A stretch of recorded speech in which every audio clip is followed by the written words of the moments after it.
Assalamualaikum, salam sejahtera dan salam Malaysia Madani. Saya Muhammad Hafiz bin Zaharin akan berkongsikan maklumat berkenaan tentang isu sekolah vernakular yang menjadi perhatian semua orang dalam menyatupadukan rakyat yang berbilang kaum. Kita sedia maklum bahawa sistem pendidikan Malaysia terdiri daripada pelbagai bentuk.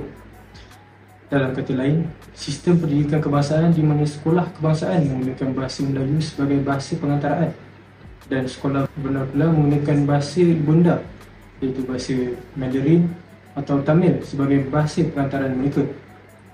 Selain itu, kita juga ada sekolah agama Islam yang menggunakan bahasa Arab dan sekolah swasta yang menggunakan bahasa Inggeris sebagai bahasa pengantaraan.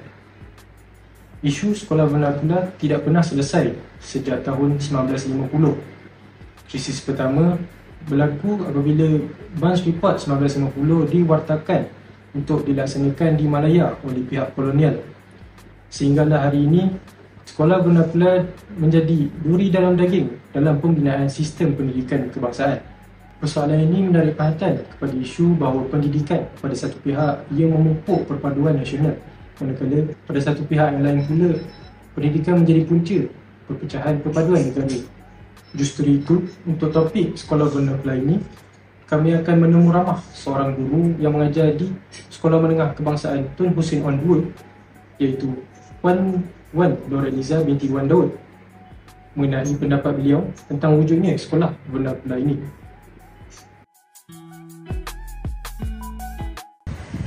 Assalamualaikum dan selamat sejahtera. Saya Muhammad Hafiz bin Zaharin, nombor matrik 22389, mewakili kumpulan saya daripada kursus Penghayatan Etika dan Peradaban. Tujuan temu ramai ini adalah untuk mendapatkan info berkenaan tentang sekolah vernakular di Malaysia. Di sini saya bersama dengan informan saya yang saya akan temu ramah. Diminta untuk beri sedikit biodata. Okeylah, nama saya Wan Eliza binti Wan Daud. Saya merupakan seorang guru di Sekolah Menengah Kebangsaan Bandar Husin On 2 dan saya telah mengajar selama 25 tahun. Pengalamanlah mengajar. Ya. Baiklah, terima kasih Puan. Sediakan sedikit soalan yang berkenaan tentang sekolah vernakular. Sudikah Puan untuk menjawab soalan-soalan berkenaan tentang soalan-soalan ini? InsyaAllah, saya akan cuba menjawab. Baiklah. Soalan pertama adalah, adakah Puan setuju dengan kenyataan ini? Sekolah vernakular menghalang perpaduan antara kaum. Pada pendapat saya, sekolah vernakular tidak menghalang perpaduan kaum. Sebaliknya, jika penerapan ataupun tenaga pengajar yang digunakan terdiri juga daripada kaum-kaum lain. Contoh, terdiri daripada guru-guru Melayu, India. Jadi apabila adanya tenaga pengajar bangsa lain, maka cara mereka respon kepada kaum lain juga itu merupakan perpaduan. Ya, maknanya mereka menghormati guru mereka, mereka saling berinteraksi dengan guru mereka dan berkomunikasi dengan guru mereka. Jadi mereka semestinya dididik ataupun diajar bagaimana adab menghormati guru. Di situ akan wujud perpaduan antara kaum dalam sekolah vernakular. Cuma dari segi penggunaan bahasa lah, ya, bahasa yang digunakan sepenuhnya berkemungkinan adalah bahasa ibunda mereka sendiri. Itulah yang menjadi antara jarak komunikasi antara guru-guru, tenaga pengajar, kaum lain. Baiklah Puan, satu jawapan yang penuh dengan isi.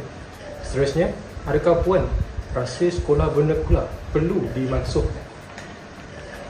Pada pendapat saya lah, pada masa akan datang, secara perlahan-lahan, ya, bagi menyahut yang mengatakan perpaduan satu Malaysia, maknanya perlahan-lahan kita cuba mengubah kepada satu Malaysia di mana kita mewujudkan satu sekolah sahaja di mana semua kaum di situ berinteraksi atau saling berkomunikasi, di mana tenaga pengajar, guru-guru maupun murid-murid terdiri daripada semua bangsa yang ada di negara kita.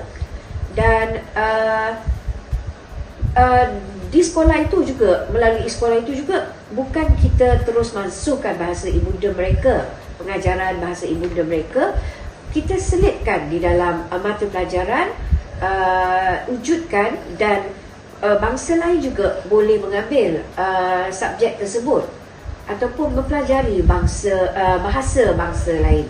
Jadi ini akan menjadikan lebih meriah apabila semua rakyat Malaysia boleh berinteraksi, bercakap, berkomunikasi dalam bahasa yang ada dalam negara kita. Jadi di situ akan wujud perpaduan. Itu akan lebih kata orang menguatkan lagi perpaduan, semangat patriotisme dan menyahut seruan kerajaan tentang menyatu padukan rakyat. Yang mana kita akan hidup secara harmoni apabila semua orang boleh bertutur dalam bahasa yang berlainan dan memahami juga bahasa-bahasa tersebut. Itulah jawapan saya. Terima kasih Puan. Sekarang soalan yang terakhir, apakah langkah terbaik untuk mengeratkan lagi perpaduan kaum di dalam negara kita dari segi pendidikan? Okey, langkah yang terbaik seperti mana saya cakap tadi lah, kita mewujudkan sekolah yang satu Malaysia. Maknanya menempatkan sekolah yang mewujudkan semua bangsa ada di dalam itu, ya, iaitu tak kiralah bangsa Melayu, bahasa Cina, bahasa Tamil, tetapi di sekolah tersebut juga wujudkan mata pelajaran bahasa, ya, rakyat negara kita yang berlainan bangsa. Di situ kita akan saling belajar bahasa bangsa lain dan kita juga boleh berkomunikasi dan berkomunikasi serta berinteraksi dan mewujudkan negara kita rakyat yang lebih harmoni, lebih saling kata orang bagai aur dengan tebing, saling bermuafakat dan kata orang tidak ada yang terselindung di sebaliknya. Sebab jika kita tak faham pada bahasa tersebut, kita mungkin akan salah sangka ataupun kita bersangka yang berlainan. Jadi wujudkan satu sekolah dalam negara kita yang semua bangsa ada dan wujudkan mata pelajaran bahasa bangsa-bangsa tersebut, dan tak kiralah siapa yang nak mempelajarinya, sama ada murid-murid maupun guru-guru tenaga pengajar tersebut. Yalah, terima kasih Puan jawab semua soalan. Tamatlah sudah temu ramah sekap ini. Saya ingin mengucapkan terima kasih kepada Puan Wan Nurhaliza kerana sudi hadir dan menjawab soalan-soalan ini. Ya, sama-sama.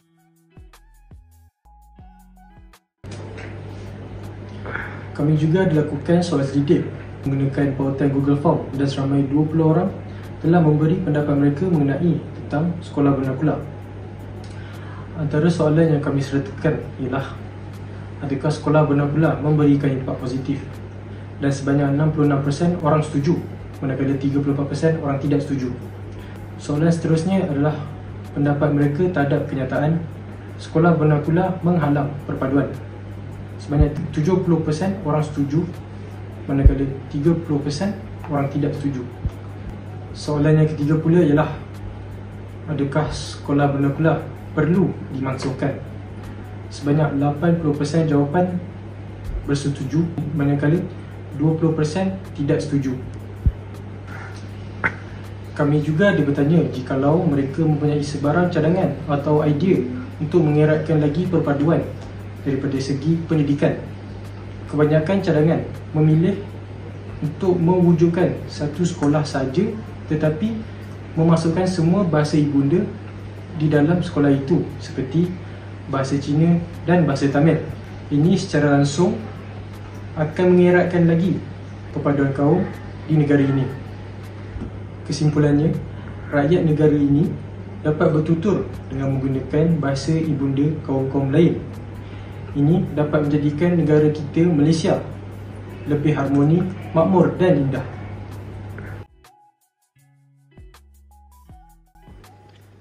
Daripada perkongsian dan pendapat keseluruhan, setiap manusia mempunyai pendapat yang berbeza mengenai sekolah vernakular. Maka kami merumuskan bahawa penubuhan sekolah vernakular adalah tidak salah kerana Malaysia merupakan negara majmuk dengan komposisi yang berbilang kaum. Justru itu melahirkan kepelbagaian komunikasi yang bertutur, asimilasi etnik dari pelbagai bangsa. Namun, bahasa Melayu merupakan bahasa ibunda yang dimartabatkan sebagai bahasa kebangsaan, lantas menjadi elemen jati diri untuk rakyat Malaysia. Oleh itu, pentinglah untuk mereka tahu untuk bertutur dan memahami bahasa Melayu. Benar bahawa sekolah wawasan itu wujud, tetapi tidakkah lebih baik sekiranya sekolah wawasan diperbanyakkan lagi agar dapat melahirkan lagi anak bangsa Malaysia yang bersatu padu? Maka sampai sini sajalah perkongsian maklumat kami berkenaan tentang sekolah vernakular. Harapan kami adalah perpaduan kaum dijadikan satu keutamaan agar negara Malaysia menjadi lebih maju dan stabil setanding dengan negara luar.